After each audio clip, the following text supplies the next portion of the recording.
So if you want a book, this book, it is so beautifully and intricately, I got that word correctly, intricately designed. I want to make sure I got that one right.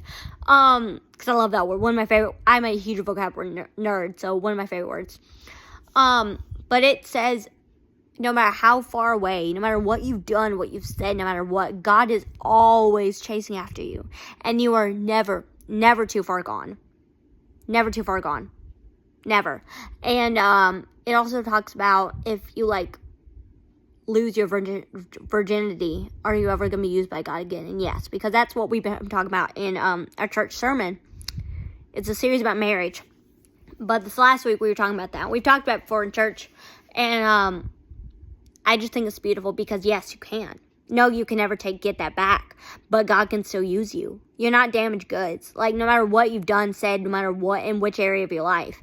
And no matter what or who you come from, it does not, I want y'all to hear this. Someone's going to be able to hear this. It does not define you.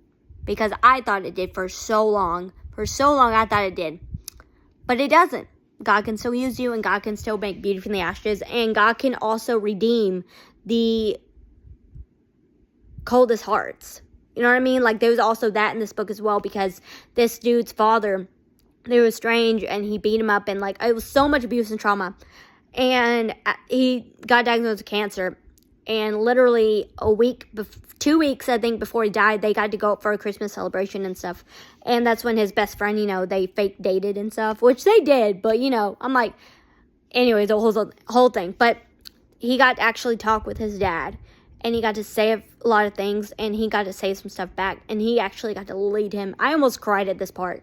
But he actually led him to the Lord, because I'm like, how many times did I think that was going to happen with me? Like, it was crazy. But, anyways, that was a beautiful moment. So, he was God redeemed him, and now he's, in paradise and stuff. Granted, he's a character, but still, it was just a beautiful moment. How you don't no matter how hard it is, you have to let go of the angerness, that bitterness. It doesn't mean it's okay what they did, but not even close.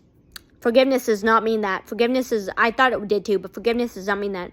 Forgiveness means letting go of the hurt, because you don't deserve that. It's like holding on to bitterness, or like unforgiveness is like drinking poison but waiting for the other person to die.